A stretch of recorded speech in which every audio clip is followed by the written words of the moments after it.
Hey everyone, thank you so much for coming back to Girl Friday Productions for another one of our Lunch and Learn sessions, a bite-sized conversation about the indie publishing industry. So I'm Georgie, and I'm so excited to be here today with Katie, who's on my marketing team, and Katie is a marketing strategist. Hi, Katie, how are you? Hi, I'm good, Georgie. So there were so many things I thought of that we could have talked about.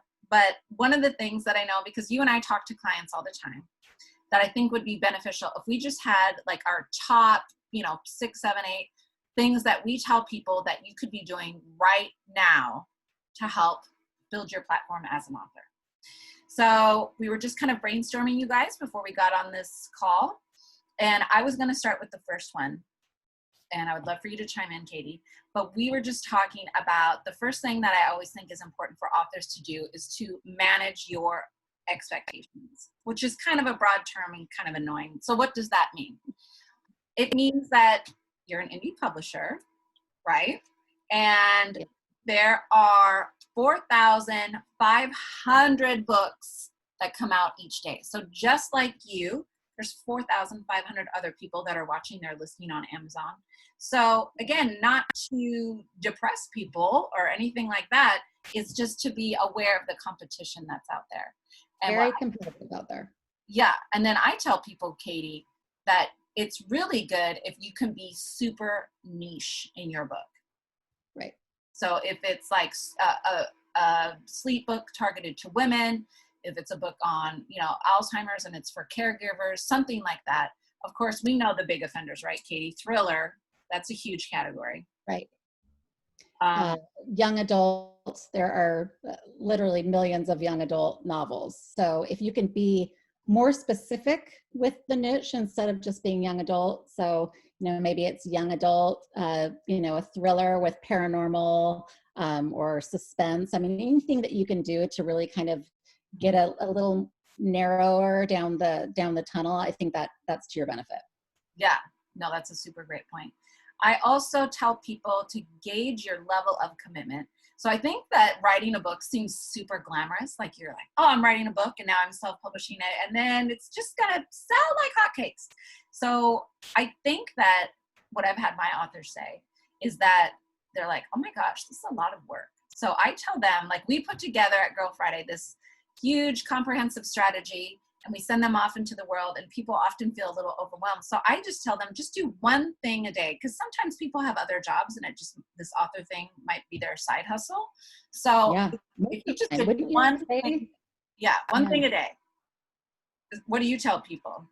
Yeah, so that's exactly what I say. I say, if you can just sit down for 15 minutes, this little bite-sized piece of time and focus on one. We'll often say when you're doing social media outreach or social media posts or trying to find a following on social media, like literally just get comfortable, grab a beverage, sit down for 15 minutes on Facebook and Instagram and look for your audience and start following people. It doesn't need to be a 4-hour block.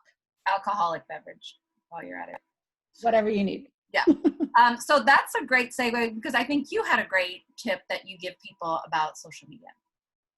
Yeah, I mean, I think social media is such an enormous resource for our authors, and it's basically free, right? So you have this whole world out there of readers that you can target through social media. So how do you go about doing that?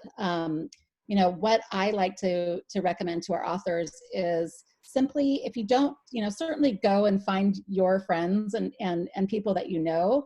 But if you don't know how to expand it from there, search hashtags. So for example, if your book is about, caregiving for a loved one, search, hashtag caregivers or hashtag, caregivers of dementia patients or caregivers for your husband or something like that. So you are capturing those people who are having those conversations on social media already. So when you put in a hashtag and you find out who's talking about those things, just follow those people. They may not follow you back, and that's okay. Your expectations should be, fairly low as far as follow backs, but if you go follow a hashtag that's very similar to and relevant to your book, you can expect probably a 20 or 30% follower return. So that's pretty good. Yeah. Yeah. I love that one. And then when I talk about social media to people, the clients that I have on my plate, I say that you want to follow like-minded authors. So if you are trying to be the next, like Dan Brown, I would follow Dan Brown. And then if, let's say this person is an active poster, I usually, because I am kind of shy about stuff like that myself, I usually recommend just follow, then start to like their posts. And then you graduate to like commenting and then tagging in your own. So to me, that feels a little bit more doable, because like I get a little freaked out if you think that you have to contact all these people or whatever. So I feel like that's a really good thing that I do. And you're right, like it's the new word of mouth. And we have so many authors that say, oh my gosh, I hate social media. I don't want to do it, but they'll do it if we tell them, Katie. So I do think that that is a really good point that you brought up.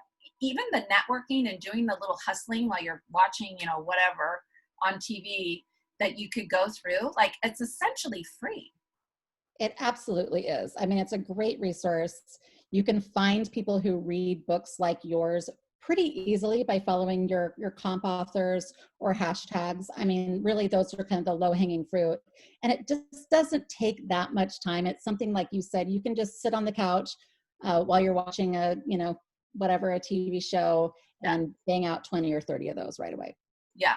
And that's the one thing a day. So that's really two things off our list that we're saying. So what's another thing that you've mentioned something about Goodreads. Do you want to talk about that? Yeah. So Goodreads is a great site for people to research books that they want to read. And actually, there's a great little format on Goodreads where you can put books that you want to read on your shelf, which I use all the time because I'm always coming across books that I'm looking forward to reading. So it's a kind of a great place to put those on your shelf so you know what to read next. The great benefit for our authors with Goodreads is that you can become a Goodreads author, which is great because you'll have a profile on Goodreads. Your book would be on Goodreads. But another cool thing with Goodreads is you can create a list. So you might think of it as books that are similar to your book, but you'll want to sneak your book in that list too. So let's, as an example, let's use, this caregiving book that we were talking about earlier. One of our authors has a book about caregiving for her husband who has Alzheimer's. So you can start a list on your own. And you might use a list like, best books about caregiving someone with dementia, or even something even more broad, like, caregiving books, memoirs or biographies of caregivers. And you can include a number of books that fit that genre or that theme. What I will say is that you might have someone else come and add your book to that list. Or that's something that Girl Friday does for their authors, is we can always add books to those lists for our authors. Obviously, they need to be relevant to the book that we're working with, but it's a great resource for readers as well as authors. Yeah. I was going to ask you if you could add your own, or if you had someone else do it, because I always think that you have to have someone else do it. I think you should. I think it's definitely comes across as being more authentic when you have someone else recommend your own book. But again, on the other hand, it's like, you can start as an author, you can start your own lists as well. Mm-hmm. Yeah. And you know what I like about that is that it puts you in, like you could be on a list with like your favorite authors, like your comp authors, that sort of thing. So I do love that, because then you could have your book right alongside the people that you want to be like. So I think that's great. This is one that I felt like kind of silly, because I didn't realize that it was a good one to do until someone was like, should I do this? And I was like, oh my gosh, yes. So even putting your book, coming in summer of 2021 or something like that in your signature line, even your personal emails that you're sending out to people. Another thing that I would love to do is, if your cover is done, that you get a little PDF or like a screen grab of your cover because I don't know, I feel like I'm more visual, and if I see this book cover everywhere, I'm like, oh my gosh, everywhere I go, I'm seeing this book. So, and I also think it'll grab people's attention. So even if you're emailing friends, or, you know, of course, you probably, if you have like a day job, you probably can't put it like Microsoft engineer / author up. I don't know, maybe you could, but Yeah. just to build that awareness of the book, and even that, oh my gosh, this is coming out. So that's one that I feel like is pretty basic, but I guess a lot of people don't realize that one. Yeah, and you should be proud of your book. And I am also a very visual person as well. So I think, you know, seeing that book cover is really helpful for people to realize, like, oh, this is legitimate. Like, this is the real deal. Yeah. And you should brag. Like, if you have, you know, a wonderful review, or you Yeah. get a great, you know, #1, you know, new release on Amazon, put that on there too. Be a little Oh my braggy. gosh. Yeah, toot. You got to toot your own horn. You got to spread it. Let's see. I think you had a couple more that you were going to talk about, Katie. Yeah, I do. So, you know, one thing that I come from an advertising background, and one thing that we always say is content is king. And Yeah. so what does that mean? Well, fortunately for our authors, you know, they like to write and they're really good writers. So it shouldn't be too difficult to go from a book length and content to something a little more bite-sized. So what I say is, be willing to continue writing even when your book is done. So what does that mean? That could be certainly content in an email blast that you send to your followers and your friends. You could absolutely do articles on your website. So anything from a very short little blog, or perhaps if you're more of a business person, business writer, you could look at places like medium.com and publish your articles there, because it has a much higher search volume than Yep. maybe your particular website would. So there's all these opportunities for you to send out content. I think one thing that many authors don't know is that people in media are constantly looking for content. It makes their job so much easier, right? Yeah. You're in the media. I mean, you understand that, you know, all the things that you see are oftentimes not written by journalists. They're written by somebody else with the expertise that they have. So absolutely make sure that you provide that content in various different formats and ways outside of just your network. So again, like I said, it could be an email blast, it could be a newsletter or a blog post. You know, it could be something on social media or medium.com or LinkedIn if you're more of a business type person. Yeah. Look for those avenues and don't be shy about pitching articles to media, because those journalists are looking for content. Oh my gosh, especially the online ones. Like, I know there's always a print component, and I really think of those as two different things, because journalists are, you know, like, and I always look at the news, like people.com and E-News Weekly, really important stuff. And that stuff they have to update like every day or every Right. hour even. So they're Multiple times always, a day. yeah. So they are looking for it, especially the online platform, which could be slightly different than the print publication. But I feel like that's fine, because people are finding things via search. You know, they're not really, it's harder to find something in the physical magazine because you have to go out and buy it. And then you can't really search in the magazine. You know what I'm saying? Exactly. And once it's out there forever. So that will Yeah. help the author with their search results and SEO as time goes on. So the Yeah. more, the better. Yeah. And what I loved, and I want to hear more about it, that you said, Katie, was the social media and the content is king. It was kind of the combination of both of those. And not only looking at who you know, but who you know, who you know, who you know. Right. Yeah. Who you And know. the degrees of separation, right? Like eventually you're going to get to Kevin Bacon. So that's Oh, great. Or Stephen King or Oprah or whomever. So if you don't know Kevin Bacon, there are probably probably do. Yeah. I'm 3 degrees of separation from Kevin Bacon. Are you, no, for real? Are you really? Yeah, I really am. Yeah, I really am. Like, I know someone who was in a movie with someone who was in a movie with Kevin Bacon. Now, So I'm pretty famous. how did you figure that out? Like, were you just having like a conversation? Yeah, must have been really boring. I was bored one day and I was trying to figure out how many degrees of Kevin Bacon. I feel pretty proud that it's 3. But the point is you may not have someone right in your initial, immediate network that can give you an endorsement or a praise quote or a front cover worthy review or praise blurb. But my guess is when you go just one more degree of separation, you might. So start with your initial network, use that network, but then ask that network, do you know anyone who would enjoy my book? So true. And I mean, our authors are like, well, yes, I just had an author who got an endorsement from the author Lily King, who is so amazing.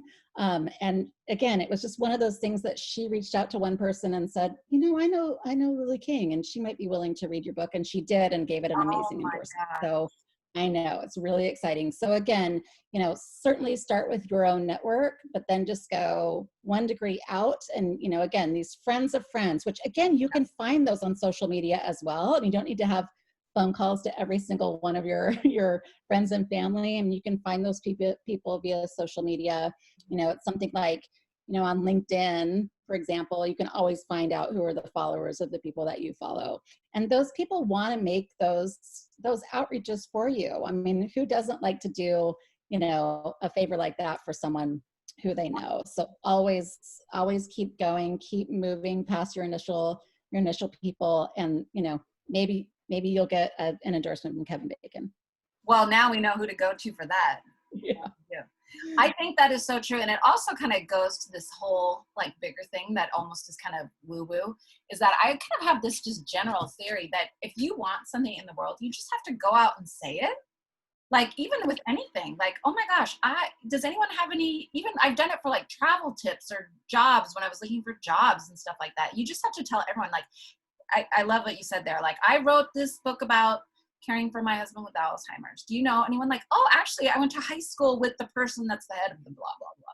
And that is another thing that it goes. Yeah. Here's breaking news for those that are stuck with us this long and are watching this, is that I am only 1 degree, Katie, away from knowing Lady O, the big one, Oprah. Oh, I thought you were going to say Kevin Bacon. No. So, I mean, that's pretty, Kevin Bacon, Oprah. Yeah. Same. And also 1 degree away from Jen Aniston. So Jen, give me a call because we have a mutual connection. So that's my exciting thing. So now that we're wrapping it up, one thing that I wanted to bookend, so we started with managing your expectations. I wanted to bookend the end of our conversation, Katie, with under this whole manage your expectation thing, which is so broad and really is a marketing thing anyway. So it's kind of annoying. But what people ask me, and I know they ask you, what is success as far as book sales? So I think I said this in a different Lunch and Learn, but I'll say it again. It's worth repeating. That I was lucky enough and felt very excited to be on a call with a traditional publisher that we work with at Girl Friday, because of course there's 2 sides to our house at Girl Friday. There's the indie publishing, and we do work with traditional publishers. So I was on the phone call with this traditional publisher, and their idea of success was, I think the number was 8,000, selling 8,000 books a year. And in addition to that number that I want to share with you and people that are watching, it's 8,000 books a year. And this particular book, which is about houseplants, which was trending at the time, was getting distributed in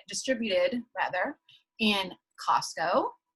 It was going to be in certain point of sale things, they were going to look at a Whole Foods distribution. So it had a pretty good distribution plan. And the goal was 8,000. I almost fell out of my chair because I know that you and I have talked to people that are I want to sell 1,000 books a week.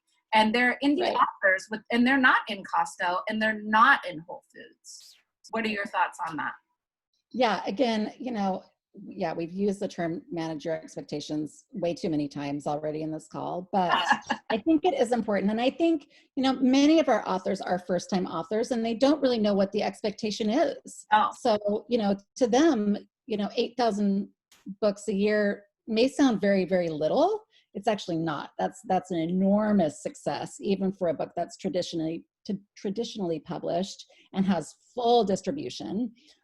So again, I think going into it, really knowing what your goals are, and then being realistic with those goals. So that's something that we work with our authors during the whole process of our marketing strategy.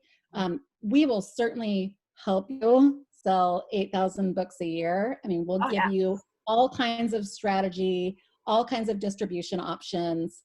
If you're a hustler, it's something that you can do. It takes a lot of work and a lot of dedication. Yeah.